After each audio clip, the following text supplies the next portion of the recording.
আসসালামু আলাইকুম। আজ আমি আলোচনা করতে চাচ্ছি যে টপিকটা নিয়ে, সেটা হলো যে ম্যাথমেটিক্স কি ডিসকভার্ড নাকি ইনভেন্টেড। মানে আমরা যে ম্যাথগুলো করি, তো আমাদের ম্যাথগুলো করার সময় মনে হয় যে এই রুলগুলো তো আমরা বানিয়েছি, অর্থাৎ ম্যাথমেটিক্সকে আমরা সৃষ্টি করেছি। আবার অনেক সময় দেখা যায় যে আমরা যখন সায়েন্স পড়তে যাই, তো তখন আমরা দেখতে পাই যে এই ইউনিভার্স যেই স্ট্রাকচারে কাজ করে সেটা সেটা তো ম্যাথমেটিক্যাল। তো তাহলে কি ম্যাথমেটিক্স কি মহাবিশ্বের ভাষা, নাকি এটা আমরা তৈরি করেছি? অর্থাৎ ডিবেটটা হলো যে is mathematics invented or is it discovered. এখন প্রথমে এই কোশ্চেনটা একটু ভালো করে ক্লিয়ার করি। তো ইনভেনশন মানে হলো যেটা আগে থেকে ছিল না সেটা তৈরি করা। যেমন রেডিও, টেলিভিশন, মোবাইল ফোন, এগুলো তো আগে থেকে ছিল না, এগুলো আমরা তৈরি করেছি, তো এগুলো হলো ইনভেনশন। আর ডিসকভারি হলো যেটা আগে থেকে ছিল এমন কিছু। ধরেন কলম্বাস আমেরিকা আবিষ্কার করেছে, তো কলম্বাস আমেরিকা আবিষ্কার করার আগে কি আমেরিকা ছিল না? সেটা তো ওই জায়গাতেই ছিল, কিন্তু কলম্বাস ওখানে গিয়ে সেটা ডিসকভার করেছে। তো এই হলো বিষয়, অর্থাৎ ইনভেনশন হলো আগে থেকে ছিল না নতুনভাবে উদ্ভাবন করা, আর ডিসকভারি মানে যেটা আগে থেকে ছিল এরকম কিছু খুঁজে বের করা। তো এখন ম্যাথমেটিক্স কি ইনভেনশন নাকি ডিসকভারি? একদিক দিয়ে দেখলে মনে হয় যে হ্যাঁ, এটা ইনভেনশন, এটা আমরা তৈরি করেছি, রুলগুলো আমাদের তৈরি, 2 2 4 হয়, বা 10 ভিত্তিক নাম্বার সিস্টেম। আবার আরেক দিক দিয়ে দেখলে মনে হয় যে ম্যাথমেটিক্স তো মহাবিশ্বের ভাষা, আমরা না থাকলেও এটা থাকতো।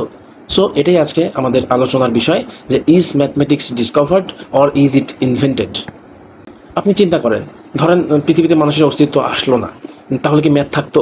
তাহলেও কি 2 2 4 হতো? মানে আমরা যদি না থাকতাম, তাহলেও কি 2 + 2 = 4 হতো? ম্যাথ কি আমরাই তৈরি করেছি মহাবিশ্বকে বোঝার জন্যে, নাকি এটা মহাবিশ্বেরই ভাষা?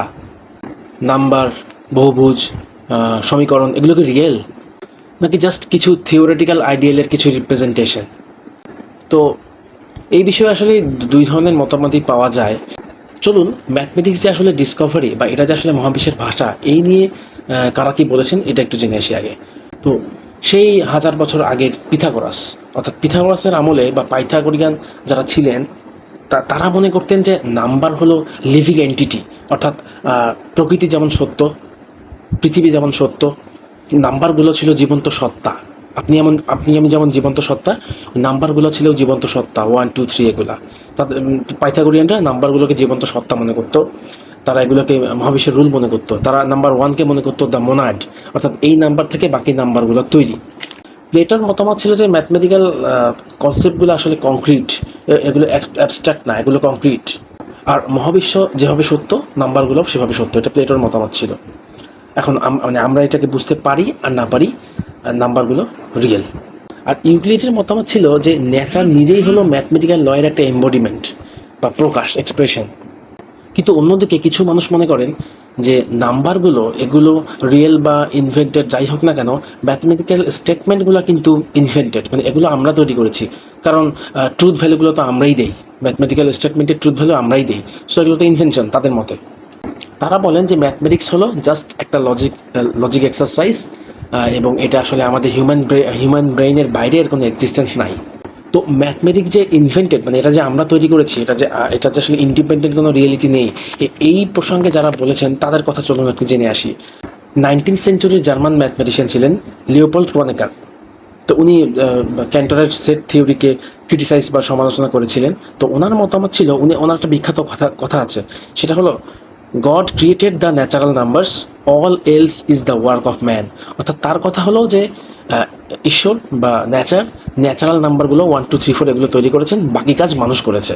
অর্থাৎ ম্যাথমেটিক্সের জাস্ট 1 2 3 4 এগুলো হলো ইউনিভার্সাল বা এগুলো রিয়েল, কিন্তু বাকি সব কাজ আমাদের, বা তার মানে এটা ইনভেনশন উনি বলতে চাচ্ছেন। আর ডেভিড হিলবার্ট উনিও বলেছিলেন যে হ্যাঁ, এটা ইনভেনশন। তো ডেভিড হিলবার্ট, ওনার কথা কি বলবো, ইনফিনিটি নিয়ে তো কাজ করেছিলেন। উনি সেট থিওরিকে ডিফেন্ড করেছিলেন। তো ডেভিড হিলবার্টের সময় ম্যাথমেটিক্সকে অ্যাক্সিওম্যাটাইজ করার একটা প্রবণতা দেখা যায়। ইউক্লিড যেমন জ্যামিতিকে একটা রুলের মধ্যে নিয়ে এসেছিলেন, তো হিলবার্টও চেয়েছিলেন পুরো ম্যাথমেটিক্সকে একটা রুলের মধ্যে নিয়ে আসতে।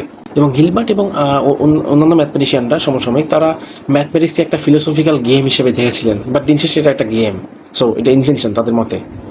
আরেকজন ছিলেন ফ্রেঞ্চ ম্যাথমেটিশিয়ান হেনরি পঙ্কারে। তাকে নন ইউক্লিডিয়ান জিওমেট্রির ওয়ান অফ দ্য ফাদার্স বলা হয়। তো উনিও ম্যাথমেটিক্স যে ইনভেনশন এটার পক্ষে ছিলেন। মানে ইউক্লিড যে জ্যামিতির কথা বলেছিলেন, এটা তো ফ্ল্যাট সারফেসে, তাই না? আর নন ইউক্লিডিয়ান জিওমেট্রি পরে আবিষ্কার হলো, মানুষ দেখলো যে হ্যাঁ, ফ্ল্যাট সারফেসের বাইরেও তো জ্যামিতি আছে, এই হাজার বছর ধরে ইউক্লিডের যে জ্যামিতি এটার বাইরেও জ্যামিতি আছে, অর্থাৎ ইলিপ্টিক্যাল হাইপারবোলিক কার্ভেচারের যে জ্যামিতি। তো তখন পঙ্কারে বললেন যে দেখেন, এই আমাদের এই নন ইউক্লিডিয়ান জিওমেট্রি এটাই প্রমাণ করে যে ইউক্লিডের জিওমেট্রি ইউনিভার্সাল না, অর্থাৎ সেটা হলো অনেকগুলো অপশনের মধ্যে একটা অপশন। তো এর থেকে বোঝা যাচ্ছে যে ম্যাথমেটিক্স ইনভেনশন। এইবার চলেন আমরা দেখি যে ম্যাথমেটিক্স যে আসলে মহাবিশ্বের ভাষা বা ডিসকভারি, অর্থাৎ আপনি আমি না থাকলেও যে ম্যাথমেটিক্স থাকতো, এই প্রসঙ্গে কে কি বলে আসছেন। তো প্রথমে যার নাম বলতে হবে, উনি হলেন ইউজিন উইগনার। উনি নোবেল প্রাইজ জিতেছিলেন ফিজিক্সে, অর্থাৎ নোবেল লরিয়েট। উনি ফিজিক্সে নোবেল প্রাইজ পান 1963-তে। আর 1960-তে ওনার একটা খুব বিখ্যাত লেখা রয়েছে, লেখাটা হলো the unreasonable effectiveness of mathematics in science. তো উনি বলেছিলেন যে দেখেন, ম্যাথমেটিক্স, অনেক ম্যাথমেটিক্স তৈরি করা আছে, ওই ম্যাথমেটিক্সগুলো তৈরি করার সময় আসলে এগুলোর কোনো কাজে লাগবে এরকম ভাবাই হয় নাই। পরে কয়েক দশক পর, এমনকি কয়েক শতক পর, কয়েকশো বছর পর দেখা গেল এটা কোনো না কোনোভাবে মহাবিশ্বকে এক্সপ্লেন করছে। তাহলে এটা কি হলো? ম্যাথমেটিক্স ডেভেলপ করা হলো ভ্যাকিউমে, মানে কোনো রকম গোল ছাড়া। পরে দেখা গেল এটা কাজে লাগছে। ব্রিটিশ ম্যাথমেটিশিয়ান গডফ্রে হার্ডি, তো উনি নাম্বার থিওরি নিয়ে কাজ করেছিলেন। তো উনি উনি উনি গর্ব করে বলেছিলেন যে আমি যেটা নিয়ে কাজ করছি এটা পিওর, মানে এটা পিওর, একদম পিওর, এটা কোনো কাজেই লাগবে না। অনেক বছর পর দেখা গেল এই নাম্বার থিওরি ক্রিপ্টোগ্রাফিতে কাজে লেগে গেছে, অর্থাৎ নাম্বার থিওরি ক্রিপ্টোগ্রাফি তৈরি করলো, যেটা অর্থাৎ আমাদের সিকিউরিটির বিষয়গুলো। কিন্তু যখন তৈরি করেছিল তখন তো তারা জাস্ট র্যান্ডমলি, তারা মানে একেবারেই পিওরলি তৈরি করেছিল। এটা যে আসলে কাজে লাগবে, মহাবিশ্বকে ব্যাখ্যা করবে, এটা তারা ভাবেনি। তারা গেমের মতো করে তৈরি করেছিল। এমনকি এই হার্ডির একটা ল, অর্থাৎ উইনবার্গের সাথে হার্ডি উইনবার্গ ল, এটা আবার জেনেটিক্সের একটা বিষয়কে ব্যাখ্যা করে, যেটা হলো হার্ডি উইনবার্গ ল নামে পরিচিত। অর্থাৎ ম্যাথমেটিক্স জেনেটিক্সকে ব্যাখ্যা করছে। আচ্ছা, ফিবোনাচির নাম তো আপনারা সবাই শুনেছেন, ফিবোনাচি সিকোয়েন্স। তো উনি একটা খরগোশের পপুলেশনের দিকে তাকিয়ে উনি একটা ফিবোনাচি সিকোয়েন্স তৈরি করেন। তো ফিবোনাচি ইতালিয়ান ছিলেন, তাকে মধ্যযুগের মোস্ট ট্যালেন্টেড ম্যাথমেটিশিয়ান ধরা হয়। তো উনি র্যাবিট বা খরগোশ দেখে এটা তৈরি করলেন। পরে দেখা গেল এই ফিবোনাচি সিকোয়েন্স নেচারের সব জায়গায়, এটা সূর্যমুখীর বীজে পাওয়া যায়, এটা ফুলের পাপড়িতে পাওয়া যায়, আনারসে পাওয়া যায়, লাংসের যে ব্রঙ্কাই আছে সেইখানে এটা পাওয়া যায়, অর্থাৎ প্রকৃতির সব জায়গায় ফিবোনাচি সিকোয়েন্স, সব জায়গায়। এদিকে বার্নহার্ড রাইম্যান, উনি নন ইউক্লিডিয়ান জ্যামিতি নিয়ে কাজ করেন। পরবর্তীতে আইনস্টাইন কিন্তু এটা ব্যবহার করে জেনারেল রিলেটিভিটি থিওরি দিয়ে দেয়, অর্থাৎ কোথায় কোন ফর্মুলা কোথায় কাজে লাগলো। আর একটা ইন্টারেস্টিং বিষয় হলো ম্যাথমেটিক্যাল নট থিওরি। এটা কি? মানে হলো যে মানে মানে হলো যে সুতার যে জয়েন্ট, এটার থিওরি ম্যাথমেটিক্যাল নট থিওরি।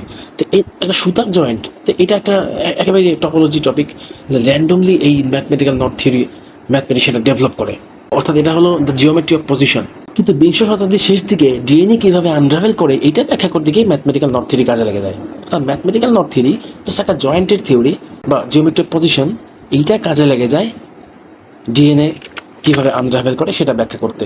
এমনকি এটা স্ট্রিং থিওরিকেও ব্যাখ্যা করে, অর্থাৎ একেবারেই র্যান্ডমলি তৈরি করে একটা থিওরি স্ট্রিং থিওরিকে ব্যাখ্যা করছে, অর্থাৎ প্রকৃতির রহস্য উদ্ঘাটন করছে। তো তাহলে এখানে ডিবেট তো থেকেই গেল যে ম্যাথমেটিক্স কি আসলে ইনভেনশন নাকি ডিসকভারি। তো এই বিষয়ে একটা কথা বলে শেষ করছি, আপনারা একটু ভাববেন। সেটা হলো, ধরুন একটা জঙ্গলে অনেকগুলো গাছ আছে, কিন্তু অনেকগুলো গাছ আছে, সেই গাছের একটা সংখ্যা আছে, ধরুন হয়তো 3000, 4000 বা 5000 বা 6000টি গাছ আছে। কিন্তু এই গাছগুলো গোনার জন্যে কেউ নেই, কোনো মানুষ নেই, কোনো কনসাস এন্টিটি নেই, কোনো মানুষ নেই। তাহলে কি ওই গাছের সংখ্যাটা এক্সিস্ট করে? এটাই প্রশ্ন, একটু ভাববেন। Thank you.